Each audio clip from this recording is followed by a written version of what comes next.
Welcome to Collector's Corner, the premier digital art platform. We help collectors gain and maintain their edge, all while appreciating beautiful art. Let's jump in. Hello, friends. Welcome to another episode of Cornering the Market from Collector's Corner, your weekly generative art review.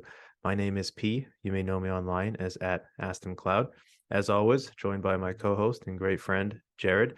How are you doing today, Jared? I'm doing excellent. I just made an observation. I feel like you should be a smooth jazz radio host in your spare time. But I'm, as always, living the dream. You know, we shared it off camera. I'm just juggling a ton, lots of potential opportunities in the pipeline. So super energized, running on lots of caffeine and low sleep. Well, you have many opportunities and many talents, my friend. For folks who want to follow Jared, this is his Twitter here shown on screen, Jared_pause. He's the founder of the 8NAP Digital Asset Fund, while also holding down a job and a family. So I hear you on the caffeine. I've been waiting for you to say that, but a lot of exciting stuff going on over there. So I'm sure things are ramping up, as are they at Collector's Corner.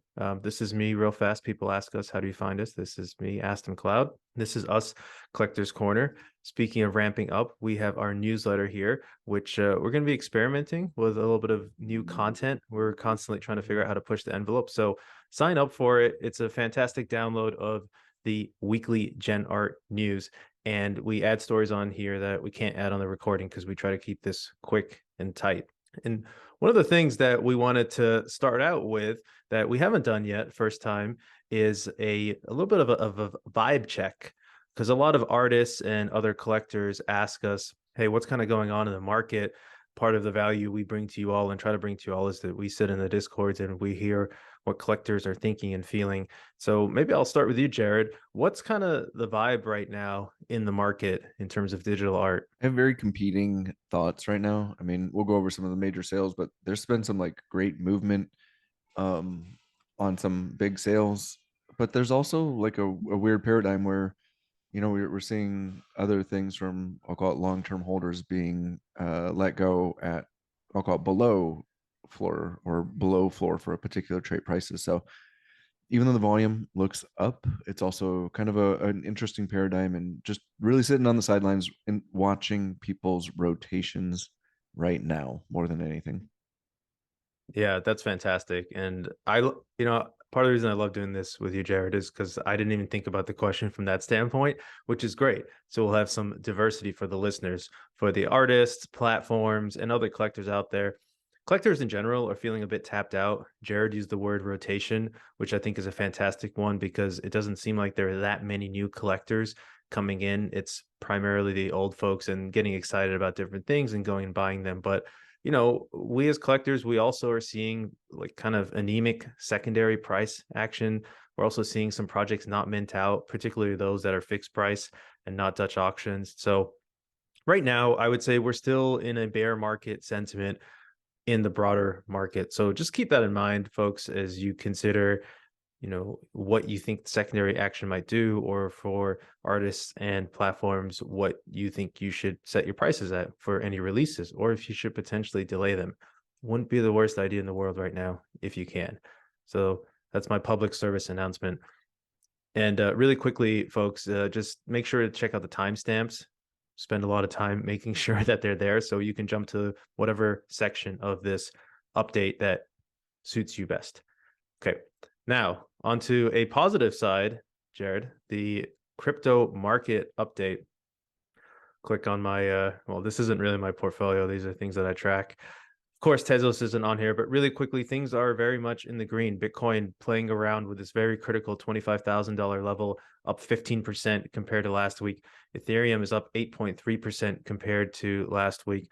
And Tezos is up similarly quite a bit, 16.8% compared to last week. If you remember, last week was a big down week. A lot of stuff going on in the markets that we won't cover here as it's not fully relevant, but suffice to say, things have changed structurally in the equity markets with banking that make it seem like the end may be near. And, I'm going to go ahead and say it because I've been sort of tiptoeing around it for a while, but I just want folks to keep things in perspective. Zoom out 180 days, right? We were down towards the end of December at $1,200 for Ethereum. We are still up quite a bit. I know there's a lot of volatility. We should expect that. But I think that the lows are clearly in for Ethereum from way back in June. I don't think we see $1,000 Ethereum anymore. And I'm going to say that a little bit more forcefully because I feel like part of my job here is to tell you what I think and take it with a grain of salt. Of course, manage your portfolios as you must. But I'm really thinking that we're not getting way down there. That doesn't mean we're going up to $3,000 anytime soon. But if people have been waiting for the bottom to deploy, I don't know how much lower you're going to be able to go. Okay, now let's look at blue chip generative art. Last 7 days, topping in sales. We say friendship bracelets and squiggles. QQL Mint Pass is not a pure art project, so we skip that one. Next on the list here, we got 12 sales for Brain Loops, one of the Brain Drops collections. 8 sales for screens. Love to see that. 8 sales for Anticyclone. We'll talk a little bit about that, but William had a new release that we think is really buoying bills over there. Floor price wise, Anticyclone 85% up, Jared, and this is a real 85%. We've seen some sales here. Sculptor by Peter Pasma, love to see that, up 26%. Factura by Matthias Isakin, also up 23%. Any notable sales, Jared? Yeah, I think for me the big sales is 6 days ago there was a huge 380 WETH sale on a micro, but also so there's a lot of volume in Fidenzas right now. One that came up, not necessarily a good one, but Seed Phrase rotated out of his or one of his Fidenzas and was able to take it at a loss. Just an interesting data point there. But another one I think that is a sale that will age extremely well is there was a red dot ringer that got sold for 45 ETH. So I mean, again, we keep beating this drum of if you're out there and you're willing to grind and find these deals, there is definitely fortune should favor the persistent right now. Fortune definitely favors the persistent. This is that micro uniform Fidenza, which is quite a rare type that Jared was talking about, sold for 380 wrap teeth. So that's a big wrap teeth bid. And here's that red dot ringer on screen for folks, number 901. That Fidenza was number 971. And yeah, fantastic sales. It's great to see, you alluded to this at the top of the show, it's great to see movement in these really beautiful grail pieces, even though they are at prices that we would have thought they would not sell at, meaning lower than we thought that they would sell at. It's still great to see that movement and people being able to collect these grails. FX Hash, what's going on over there in Tezos land? Yeah, it's been a slow week, man. It's feeling a little bit down. I don't want to say depressed, but depressed from a price movement, not mentality perspective. But really outside Mapan's garden monolith sale that you see up on screen now, there's been some really encouraging action in Hollow, but I mean, other than that, the fall off for action has been pretty steep. But on a positive note, I always try to be positive. Is it's good to see September's breaking into the top 10 weekly, and then Contrapuntos had some really good action. So overall, hoping to see more attention here, but really kind of a slow week for FX Hash, and it's something I'm trying to understand. Yep, absolutely. Consistent with the rest of the market as well. So hopefully we see that pick up soon. How about Squiggles? Well, on the completely opposite end of the spectrum, there's a lot of positive news here.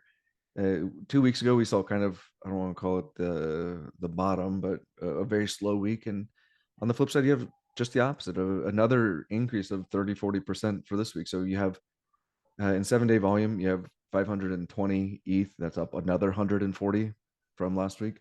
The floor price looks low at 11. It's a decrease from 12 last week. However, it feels like just it's a snapshot in time with somebody trying to get liquidity and flooring one well below. There's only 2 sales to get back to 12. But what's really encouraging is there was 43 sales overall, up from 28 last week, and another increase of 15. So, very, very and I've just seen, it was like 4 days ago. I mean, just the sales feed was just blowing up with Squigglemans or Squigglemans. Jesus, I'm projecting. I want another one, but with Squiggle sales. So overall, the highlights from this week is you saw a bold sell for 23. So again, if you're out there and you're looking to either complete your typeset or something, being persistent with those WETH bids, I think could pay off. But really encouraging also is the low color spread sales. There's a couple of them this week. So, for those again who are monitoring the listings feeds, if you're in the Art Blocks Discord, if you're quick and have the liquidity, there is opportunity. You got to be ready to pounce, because there's a lot of sophisticated players out there with a lot of listings bots. I won't necessarily say buying bots, but listing bots that are just gobbling these things up. There's one that I think was a color spread 7 that sold within 10 minutes of listing. So, Yep. and then there's that resold color shortly spread. after that. So, I mean, be poised and ready. The opportunities are aplenty. 100%. Friendship bracelets. We use these as a bit of a liquidity indicator. And as we have suggested, liquidity has slightly upticked here. 514 sales versus 387 last week. So quite a bit more. Volume of 143 ETH versus 116. Floor price is about the same at 0.24, continuing to demonstrate that liquidity is demonstrate that these friendship bracelets are often the first things to move and indicate liquidity. We'll keep an eye on those. Let's go over to our Gen Art news, and we're going to do a little something different this week. We are going to start off by recapping a few collections that launched in the past week and what that might mean for the market. Starting off with Strands of Solitude, which was released by William Mapan last Friday. Shameless plug. We did an awesome Twitter Spaces on this. Check it out. It's on the podcast and on YouTube. But Mapan dove into this collection, really fantastic work, 400 items. It does look a little Anticyclone-esque, but he built upon that algorithm. He has some of the same features, for example, having some night palettes. This was really well received.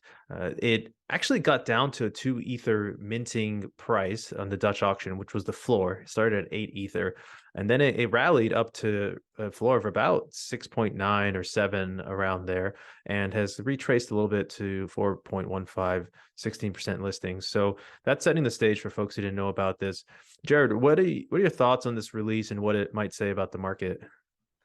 Well, the other point I'd want to add is it shook out a lot of the people who were early into flipping, because it dropped to 1.6. There's a couple in that sale. It shook them out who were just in it for the short term, and then did this crazy rally over 48 hours to go up to that 6.5 target. What does it say about the market overall? I think it's further proving out a thesis, or it's a data point that could contribute to my conviction in the thesis that art and artist matters. And Mapan obviously has a very good reputation. I mean, you mentioned this earlier off camera, 16% listed versus maybe some a greater quantity for other collections that we're going to touch on. So I think that you're going to see a very diamond-handed nature. I think that some of these went into the trad art collectors. I know that's one of the Tonic's goals. And I think that the flippers, the people who are in it, riding the momentum, will shake out in the coming weeks pretty quickly. I mean, there's not much listed, so I've seen a lot of grails get sucked up. Twitter's all about people posting them and saying they're going into the vaults. So I think you're going to see a squeeze here pretty quickly. Yeah, I certainly think that could happen, the price action. And just want to reiterate, it shows to you that you can be on a new platform as long as you have a brand as an artist or a following as an artist and still be successful. So it's not that being on Art Blocks Curated is everything. It certainly can help, but a brand is a brand. And I think that a lot of folks are really just into artists and starting to follow those artists, which is what we love to see, because we want to make sure that the artists are empowered to keep creating the work that they want to create and not necessarily have to be reliant on a platform for that. Although, of course, the platforms do a lot and add a lot, especially when an artist is relatively unknown. The other thing I'll add is I'm hopeful that we see an uptick in the market. It showed me that there is some liquidity in the market, because even though these minted out at lower than expected, getting down to that resting price, and as Jared mentioned, dipped a little bit, they've really done a great job of rallying from there. And we've seen an uptick in Anticyclone and 1935, some of Williams' other projects. Interestingly, less so in Dragons, which is his Tezos project. So the last thing I'll say here is for artists and platforms, minting out towards the lower end of your resting price is not necessarily a negative. Yes, you lose out on some primary sales, but this price action is very, very healthy. I think this will keep this project in the minds of folks because there's a lot of folks who have made money on it and feel positively about it. This is a dynamic that, we're planning to talk about more and more, but there is a trade-off between maximizing primary and maximizing secondary. So I think you're seeing this play out here in Strands of Solitude, and I think that's actually very positive for the market. It certainly helped collector sentiment. And real quick, really cool and dope to see William rotating into not only his own collection. I think he paid up like 16 ETH for a night palette in here, but rotated it, as mentioned earlier, into some Zancan work and other grails. So, again, just another indicative of the artist giving back. And a huge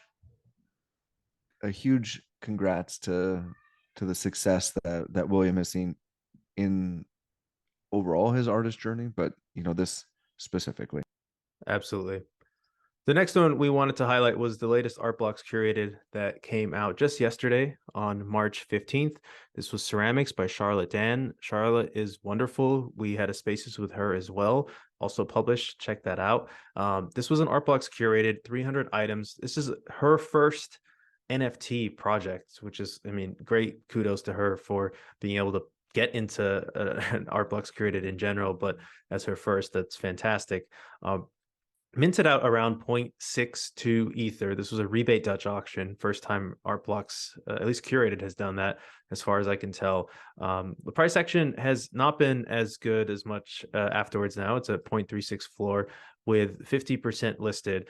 And this just kind of shows you where the market is at from my perspective. We have a lot of botters, a lot of people coming in just to flip. That's why we have so many listed. And they skew what the market price is on that Dutch auction. So clearly the market price was a little bit lower than the 0.62. I'm really happy for the sellout and happy for Charlotte, but this is just instructive for folks who are listening to see that this is what this data is kind of telling us. Yeah, I'm a little fearful of the 49% listed. That is just a huge portion of the project. I know percentage wise, there's only 300 total, but overall, I think that this is a beautiful representation of what ceramics can be in the digital realm. But yeah, a little bit anxious, but congrats on the minting out at 0.6. So huge accomplishment, and welcome to the generative art space officially now. I know, and these are really beautiful. Like I love these. My partner is obsessed with them. She really liked them, as I told you, Jared. So that's ceramics. The last one, real quick, we want to talk about is the AI mint passes for Bright Moments Tokyo that Bright Moments sold out.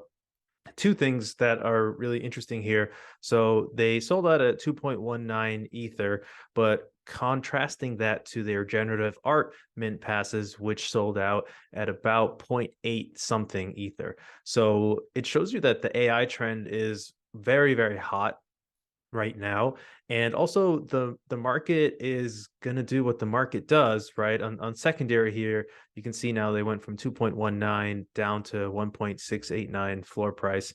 Obviously there's tiered, right? That's the lowest one. You can't get them all at 1.69, but it's just showing you that a lot of times, or at least right now where we are in the market, for folks who think that there might be really strong secondary action, it's very contingent on there being a low mint out price or a lower than expected mint out price, similar to Mapan's Strands of Solitude. Any thoughts on? I'm sorry, go this ahead. is a star-studded lineup. I think that part of it is the AI hype, but it's also, this is a gamble to some degree, right? Pre-reveal, owning a number, not knowing the artist, but I think the likelihood of, we'll call it beating, finger quotes, beating the pass price, just statistically, is a little bit higher on this than the previous Tokyo drop, which I think is reflected in the price. So and undeniable hype, right? Like AI is so freaking hot right now. Kudos to Seth and the Bright Moments group for having the foresight to be able to anticipate this trend and to garner such a huge lineup prior to the public movement for attention to AI. I mean, this was I've been told this was in the works well before even a lot of the mainstream attention was given to it. So again, Bright Moments just seeing around corners before some of the other collectors do. Absolutely. And a fantastic sell for them. I mean, it's just brilliant. Can't wait to see all of those works.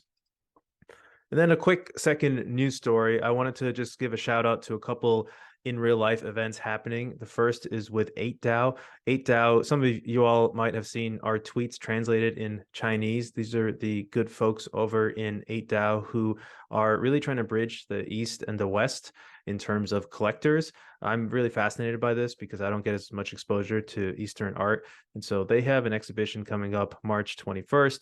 It is in Hong Kong. We will link to this. Check out their website for more details to see if you might be able to make it out there. They have some great speakers here. Flamingo DAO member Jiva, who's a big collector. So thanks again to 8DAO for helping to spread the Gen Art world and to bridge our different cultures from a Gen Art standpoint. And the second one I want to just quickly mention is our friend Emily Edelman curated this fantastic exhibition. I mentioned it last week called On Water. It's in New York until April 6th and running at the moment. A lot of great generative artists and their works, such as Emily Shia, Lars Wander, Zach Lieberman, etc., have their works here. So check that out if you're in the New York area. It's a fun thing that costs, well, actually, I don't know if there's an entry price, but it costs a lot less than an NFT, that's for sure. Let's do some great art at great prices. First one, Jared. Yeah, full disclosure, I do not own any of these, but the first one is a project called Momentum. It was released on March 8th, and currently, uh, you know, it's a really love the outputs. There's a great variety of it. It sits at a 18.8 ETH floor, so Tezos. fairly low risk. But I mean, you see P scrolling on screen, like there's different paper sizes, there's different background colors, there's different colors on the main focal output. There's circular, there's spiral, there's like smoke looking ones. I mean, it's just overall such a great variety. If you're willing to dig through the algorithm, I think it's very, very beautiful. That being said, just looking at the marketplace, there's it's pretty thin. So what's really cool is a lot of people are I think holding and collecting this. So if you are interested in the outputs, please feel free to take a look. But there's only a small percentage listed, only 20 for sale out of a collection of 195. So definitely well received, and it seems to be getting locked up in a lot of people's test vaults, so to speak. Yeah, absolutely. And Olga F, we've mentioned her before, big fans of her art. The next one to talk about is Algorithm Be My Guide by Alt plus Escape. 60 Tezos floor on this one. Really beautiful landscapes with great color and variety. Certainly was drawn to them. Again, don't know what this looks like from an investment standpoint, but that's why we're highlighting it, as it is below our great art at great prices threshold. Check it out, see if you like it, collect it, support them. Yeah, super dope sci-fi vibes on that one. For sure. I think they're really, really cool. And the last one I wanted to highlight for great art at great prices is Tentura by Stranger in the Queue. This is an old Art Blocks favorite. It kind of has like cityscape, city maps overlaid with different colors, and it's sitting at a 0.07 ether floor. I would not expect to make money off of this one, but I just really think the art is cool. In full disclosure, I do own a couple of them. They are not listed. But yeah, it's just some fun art that I know a lot of people like. So wanted to go ahead and highlight them. Let's do some exciting upcoming drops. This one is a little bit different. I wanted to start off by talking about the Bright Moments Tokyo lineup. Don't have the names of all of the artists in front of me, but there are many, many of them. And I want to say, definitely go ahead and take a look at the work in progresses on these artists' Twitter timelines, because there are really some brilliant works coming out. that they're showing will be there for bright moments. And all of those mint passes are now revealed. So you can know, you can go and buy the mint pass for a specific artist. Lars Wander shown here on screen as an example. But I wanted to, oh, and I'm sorry, the actual mint is May 5th through the 10th. So you have a couple of months or a month and a half, but I wanted to show you some of these. Jared, have you seen some of these Lars Wander ones yet? Yeah, the Lars ones are very, very beautiful. And I forget which Discord I was in. I think it was Proof Generative, but they're mentioning how people are just going in and buying these things up. I think they were commenting about one wallet that bought 6 passes specifically for Lars. I think it's absolutely stunning, indicative of the great work that Lars has been putting out for some time. For sure. And then here's one from Melissa, Y Direct, that was shared. Also very beautiful and colorful.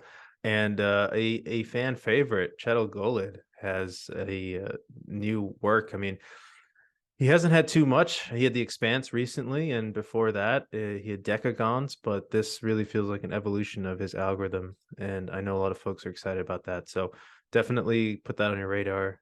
Go ahead and watch them. The Golid one in particular, I'm looking at is like a very good entry point relative to like the floor of archetype too. So, for anybody who's looking to get some Golid exposure, I mean, I am, so I guess I probably shouldn't even be saying this, but you know, I mean, there is a really attractive price point for the work. It's something that I'll be tracking pretty closely. For sure, for sure. And another one that you had mentioned and are a fan of, you want to talk about Rippling? Yeah, we mentioned this a few weeks ago, but huge fan of the artist. Full disclosure, I own some of his Tez work, but I think that this is going to be, it's Art Blocks Presents, so it's a small edition size of only 128. It's coming out on March 17th, so ideally by the time this is published, you might have a shot at getting it, or at the very least on secondary. I've explored the possibilities a tremendous amount. I think this is amazing art, and depending on where the Dutch auction starts to head, I could see full disclosure acquiring some. But established artist, great track record, beautiful, beautiful outputs. I really encourage anybody interested in it to go read some of the meaning behind it. I always love the story behind the art, and this is one that is really, really intriguing to me. And again, is it going to blow up and be worth $1 million? Who knows? But overall, I just think it's really, really gorgeous art. Yeah, and a really great concept with the drops and the ripplings. Huge fan of that as well. Let's hit a couple artists here. The first one I wanted to talk about is Norman Harmon. This is an AI artist, also a painter, very popular, but a little bit under the radar on the AI side. So wanted to highlight Norman. Has a collection called Sightseers, which is really an interesting collection. It has kind of like a whole story behind it. A circle of protagonists and bad actors defy the motel perimeter, etc. And I'm trying to show you some of the outputs. It should be over here, but they are just oh, sorry, having issues with this website. Um, anyways, take a look at them for the sake of time. We'll link to it. You can find them on OpenSea as well. For some reason, having some issues highlighting the images over there. The next artist I wanted to talk about is EDG, who recently revealed their real name, Eric de Julie. Sorry if I pronounced that wrong. He's a French artist. He has some fantastic work. Most recently, Callian, which was an Art Blocks curated release. And actually, I misspoke earlier today. I believe Callian had a rebate Dutch auction. I said Ceramics was the first one for that, but I believe this one did as well. Also has a fantastic collection called Glass. Full disclosure, I hold a Glass, do not hold a Callian, but he's just really has great art. And I think it's just somebody worth here's a Glass. Somebody worth keeping an eye on. Last up, we have one art to watch and an art chart. I'll do the art to watch real fast. We mentioned Strands of Solitude. I think this is one to keep an eye on because it's interesting for a number of reasons. One, because it's a William Mapan release. Secondly, because it minted at a lower price. And I alluded to this earlier, but there's a hypothesis that art that mints at a lower price, which then enables more people to get their hands on it and experience it, actually does better than art on the secondary than art that mints at a little bit of a higher price. We don't normally get to see that with Mapan because he is such a prolific artist and it is so popular. But due to these depressed market conditions, I think we saw a lower mint out price than it probably should have. And so it's interesting for me to see how the price action does from that standpoint. We're down to 15.5% listed, Jared. So maybe someone's listening to us and delisted earlier just in the episode. It's at 16%. But I think this is one to watch and see for that reason.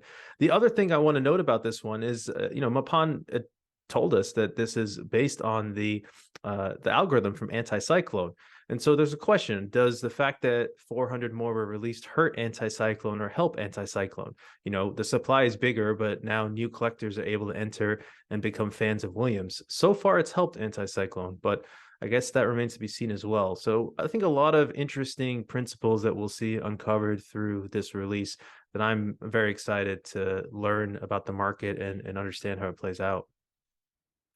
Yeah, I mean, I think time will tell, but I think it helps. It's complementary to Anticyclone. It's obviously a different aesthetic, but it's a different narrative, a different story. And I think it's okay to build upon not only the success, but like find your voice as an artist. I think that this is a very beautiful project. I just, again, I go back to, I'm seeing all these prints that are 72 inches tall. I think this is really one that will thrive with the complement of IRL printing and or the IRL digital displays progressing, because when you really zoom in on some of these, the detail is just immaculate, and it's hard, especially as you're going to see it scrolling on the screen. So I'm optimistic about it. I think that it's another great drop, smaller supply than Anticyclones, and over time it should, in my opinion, age well.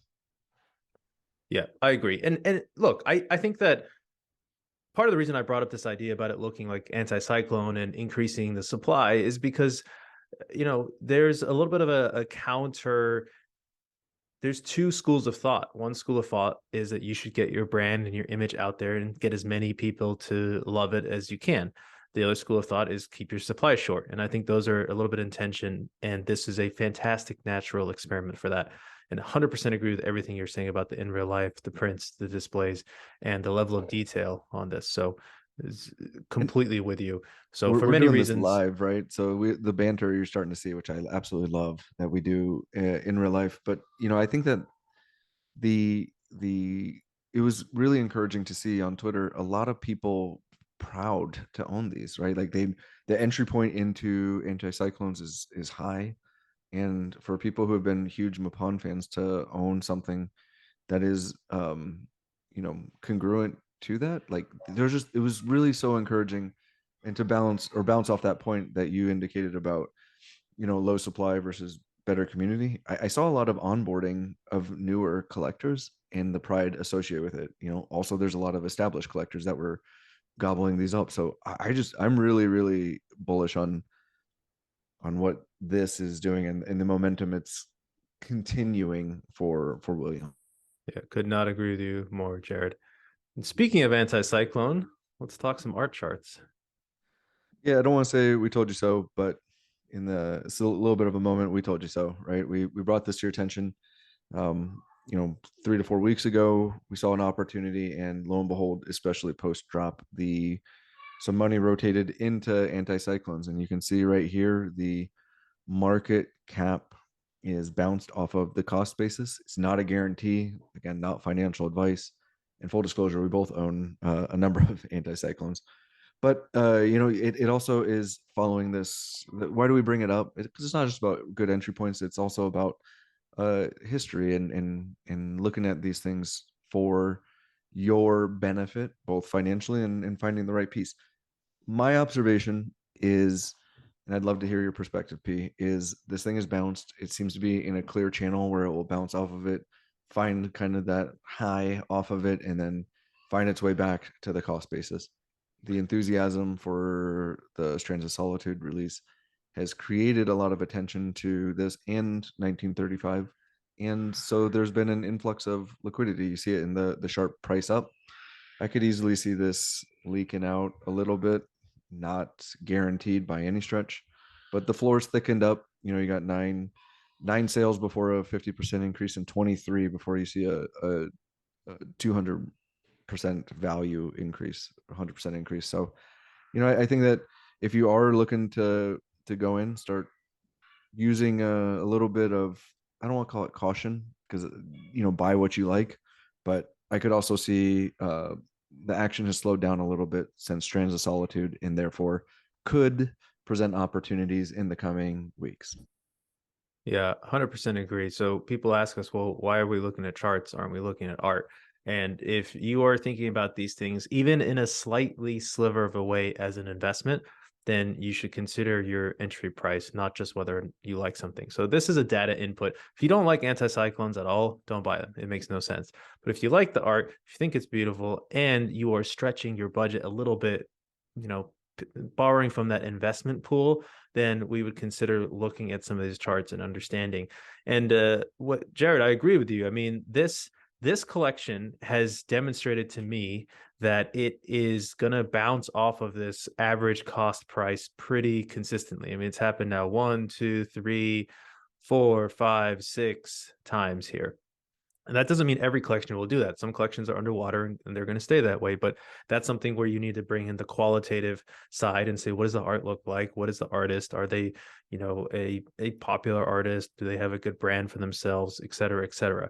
But in this collection, I think that if you see, as Jared said, if it may not happen, but if you see a retrace back towards this cost basis, it could be a good one to, you know, at that point, it could be good to consider an entry price.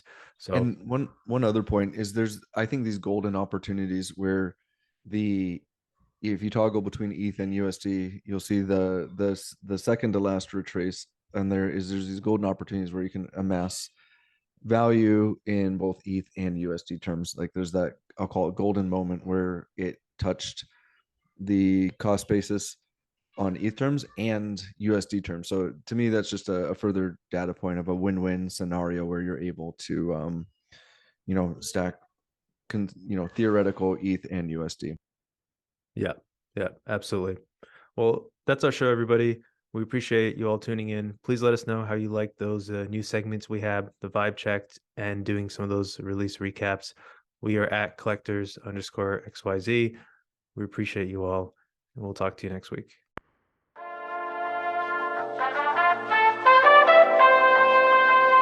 Thank you for tuning into Collector's Corner. We really appreciate you taking the time to listen. If you like this episode and want to help us out, please subscribe and leave us a review on your podcasting platform of choice, like Apple Podcasts and Spotify, and follow us on YouTube. Please also follow us on Twitter for announcements as we expand to other social and content platforms. Our Twitter handle is at collectors_XYZ. We'd also love to hear any feedback you have, so please comment or reach out. We're always striving to be more useful and get better so we can help you in your collecting journey. The Collectors Corner team and their guests are not registered investment advisors. All views expressed on this podcast are personal opinions and are not specific inducements to make particular investments or investment strategies, and should not be relied upon for investment decisions. This show is solely for informational and entertainment purposes only. Before making any financial decisions, please consult a professional.